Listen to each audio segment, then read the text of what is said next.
Para lenggah, para tamu undangan, senadyan swasana sumuk ungkep kasuwun berkahipun tenggo ngatos titipun nalika pahargyan. Mboten sah dangu-dangu, Bu, Pak, mangke jam 4 rampung. Kepareng lajeng lumampahing Padara kerobongan jangkep. Kawit datang sembah kalbu sungkeman kacar kucur dahar kembul ngunjuk rutuh degan klopo ijo. Angin mangit dit miret arom tumrapang jaran sari.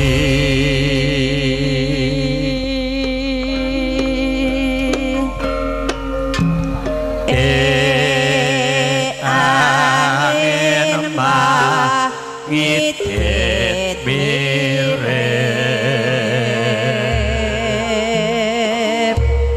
arom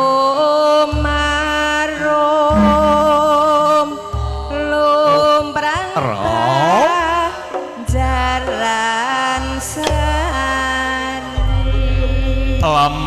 Alamat gamelan Lukananta suka laras ingkang ambab para ketawang kadurna Slendra Sanga Ibu Juru Pangandali Busana putra aso saking panjenenganipun eyang kula Tri Utami saking Meduri Ibu Maisaroh tondo sasmita dhateng Dyak Ayu Manda Rahmadina jejering wanita kawengku kakung parikedah bekti dhateng ingkang garwa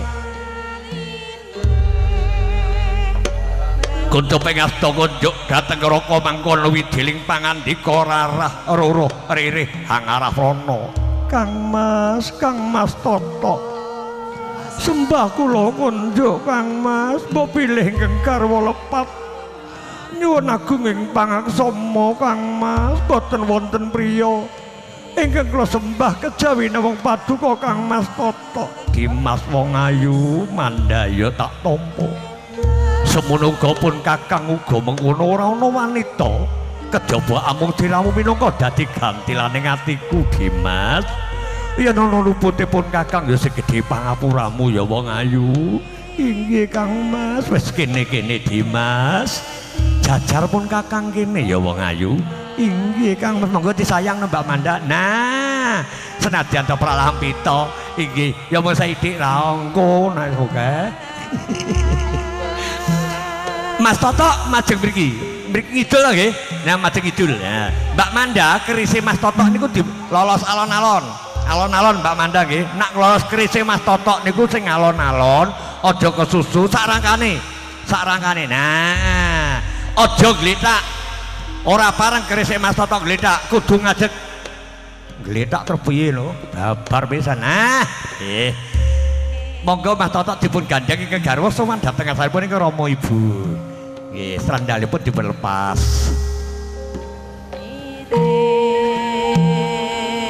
Sampun pura anglolos pun nang duwung Mbak Ayu Manda Rahmadina. Ginandeng asta lumampah alon, boko alon cinaket lenggahipun Rama Ibu. Inggih panjenenganipun bapa wakilan sekal Ibu Minduk. Anjeng sesedoan amari kelu. Yayah konjeming Bantala kunjuk pengasta kunjuk dhateng Rama Ibu mangkono wijiling pangandika. Bapak ingkang putra Manda ngaturaken bekti mbok blepat nyuwun pangapunten. Suwun saha nyuwun tambahing pangestu Bapak. Nggih, Manda ya tak tampa ya nok wong ayu. Jeneng sira anakku wadon sing tak kudang-kudang rina kelawan wengi. Dadi wanita kang utama ya nok ya. Inggih Bapak, muga Gusti ngijabahi. Nggon Bubrayan Agung enggal pinaringana golek kentana kang bisa tata jalma. Putra kang soleh utawa salikah. Kena kanggo neruske sejarahe Rama lan Ibu ya nggih ya. Inggih Bapak kono nok bekti marang ibumu. Tata dalem Bapak marasmuh kene-kene nggih caketa Bapak kene ya Le. Inggih. Mas Bagus Toto sigra tinaket lenggahipun bapa wakilan. Mangkono wijiling pangandika Bapak Mara Sepuh ingkang putra Totok ngaturaken bekti sanjun tambahing pangestu. Mbopi lepat nyuwun Sih Agung pangaksama nggih. Totok ya tak tampa ya le bektimu. Aja duwe rasa cilik ati was sumelang. Ing kene tak rengkuh kaya anakku lanang dewi. Ya pitungkasku ya nggih, Totok sing pinter nggonmu nggula wentah. Manda ya nggih. Inggih, merga apa Mandawi gedhe-gedhene sega ya nok ya. Inggih, wis kana nggih. Bekti marang paman lan bulik kana ya le ya. Inggih. Purna nggene sowan ngarsanipun Bapa Wakiran sigra sowan ngarsanipun ingkang paman utawi Pak Lik. Nggih, pernah Pak Lik nggih Pak Wakiran ya. Pak Lik nggih. Nggih. Lumampah alon Boko alon kang putra Sarimbit. Tumuju ngarsanipun ingkang paman. Inggriku arsa nyuwun berkah pangestu tulus sing manah ingkang putra Sarimbit nggih bekti dhateng ingkang paman sigra anjeng sesedokan tanpa beda kalian sumangarsanipun Rama Ibu. Pak Li ingkang putra Totok ngaturaken bekti saha nyuwun tambahing pangestu Pak Li. Totok ya tak tampa ya le bektimu. Pun paman bisane mung durung puja pangestu nyuwun marang kanugrahane Gusti Kang Maha Nasa nggih. Muga ngono brayan panarengana tentrem ayem guyub rukun enggal pinaringan golek ketana kang bisa tata dalma jumbuh kang ginayuh bapak ibu maratuwa mau ya nggih. Inggih paman ngestokaken dawuh. Purna ngira bekti dhateng kang paman Mbak Ayu Manda tanpa beda ugi bekti dhateng ingkang paman ugi. Paman, apa nggih Manda? Kene-kene nok wong ayu. Inggih sowan kula ngaturaken pangabekti pilih lepat. Ingkang putra Manda nyuwun pangapunten. Iya ya nggih Manda. Jumbuh bapak ibumu mau ya nggih. Pun paman bisane uga nyuwun marang kanugrahane Gusti Kang Maha Nasa. Muga dening sira nggone beren pikantuk anugrahane Gusti kang awujud wahyu jodoh sejati. Ya sejatine jodoh dadi keluarga kang sakinah mawadah warahmah kebak ing barokah para pilenggah nggih.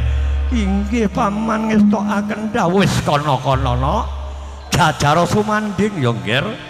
Pun paman karo bulik ora kendhat nggone meminta marang kanugrahane Gusti. Inggih ngestokaken dawuh. Purna nggih bekti dhateng Rama Ibu Miah ing paman. Jroning sasana rinengga te sasana randang tumrap sasada lanang punika kanugrahan ingkang wujud wahyune kabegjan kamulyan katentreman te karukunan.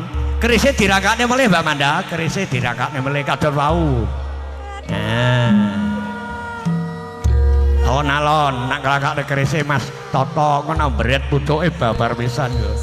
Sinambi kadang-kadang Pramulati ngadang hidangan nangka kalih wontenipun mbok pilih bakso. Jan disebadani tenan iki Pak Wakiran karo Bu Minduk iki. Pokok tamu niki 1200. Buar niki 1200. Nggih, sing teng dalem mriku kebak. Ngantos dugi wingking griya mriku wonten Pak. Nggih, ngantos dugi mriku wetan griya mriku. Paripurna nggih bekti arsa ngadani kacar kucur. Ayo no wong ayu. Sowan ayo sandale lepas laku dodok. Nah ya di paringi Bu Rias Bu Maisaroh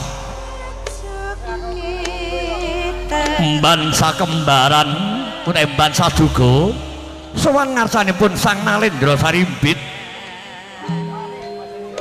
saperlu ngaturaken rasa bangga tilam lampus ingkang sinulaman suket kalandana pinangka srana wadah guna kayanipun Mas Bagus Totok jejering kakung paring kecah tanggal jawab dateng salaki rabi alon-alon Mas Totok dipoto disyuting nggih monggo di Manda dalem Kang Mas iki tampanana Dimas guna kayaku sithik yen ana kekurangane sing gedhe pangapuramu ya Dimas diketek Mas Totok lah padha kali kula Mas Toto jenengan niku. Dadi piyai kakung sing bloko suta blak utang terus terang. Aja nira kaya yoga. yoga ke bayaran 3 juta teko omah gak ada 1.500. Monggo Pak Pakiran kali Bu, kula derek Jumeneng. Jumeneng, nggih. Karena badhe nampi titipanipun Kang Putra wonten mriku mawon nggih. Kang Putra kedah mlampah karena ngaturaken nitipaken Gunung Kaya diaturke Bapak Ibu Mas Mbak Manda kali Mas Toto. Bapak lan Ibu. Apa lho? Kula titip guna kayanipun Kang Mas Toto. Iya ya, Nger. Tak tampa ya nok Manda lan Toto. Bapak mau mari pitungkas sak kelima yen jeneng sira diparing kaya kakungmu Nger Manda. Ucapmu kudu alhamdulillah. Inggih Bapak. Ora kena diparing kaya kakung ucape masuk Allah ora kena. Inggih matur nuwun. Iya. Nggih. Tandha yekti lair batos. Anggenipun nitipaken Gunung Kaya Bapak Wakilan sekalian Ibu nggih mekaten anggenipun nampi titipan Gunung Kaya badhe kasimpen jane Gendhaga Mulya. Binjing Kang nggih sanguning anggenipun bebrayan agung. Paripurna kira kacar kutur asa ngadani dahar kembul bujon Andrawina. Ayo Mban. Mban nggih, monggo sowan mengki. Oh. Monggo Mban saduga sowan nggih. Nggih. Sing siji kolor, sing siji kok kidul. Oh.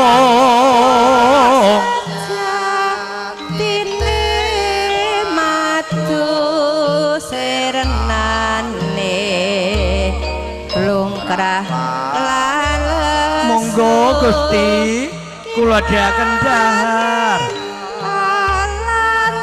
Iya iya Mban. Mban semingkir nggih, mirih lah nggih. Niku sing asta Mas Toto, Mbak Manda nyuapi ke rokok, astane sing kiri ngasta jagune. Iya, monggo.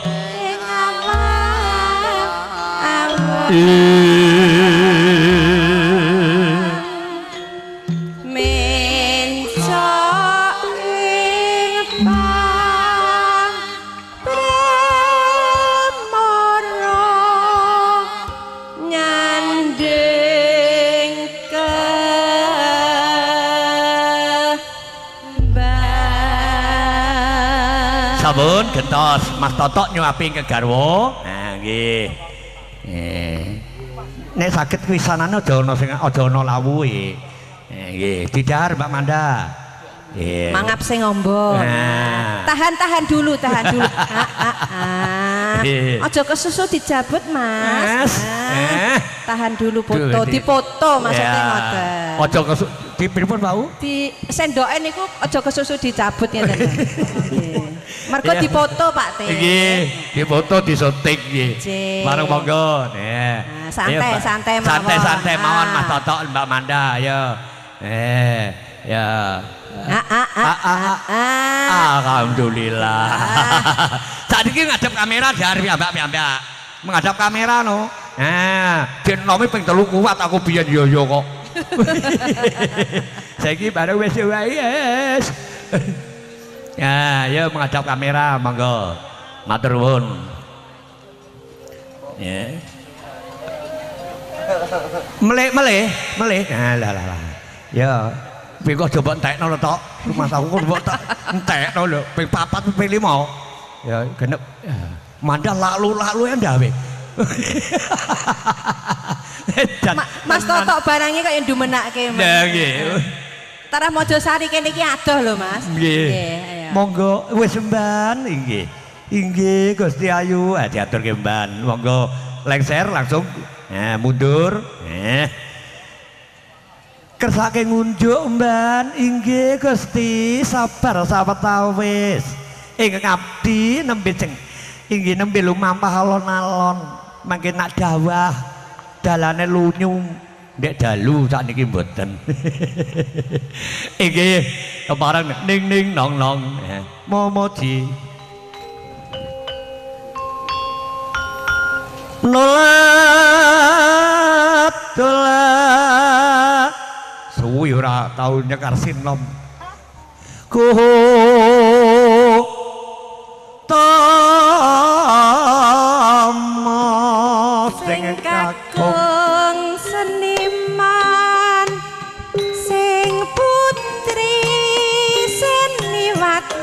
kayane mlumpuk nek turu keblok monggo Bu mrepe wong tanah Jawi telu papat lima enem pitu rakyate sehat-sehat negarane maju iya alon-alon nggih Bu nggih nggih alon-alon rasah kesusu karena idangan angka kalih menika wah teko kono nggih nyuwun pangapunten nggih paripurna kerobongan jangkep dipelajengan foto Rama Ibu paripurna foto Rama Ibu Bapak Ibu monggo pangarsa tamu amung tamu sedaya dipun suwun mangke berkahipun foto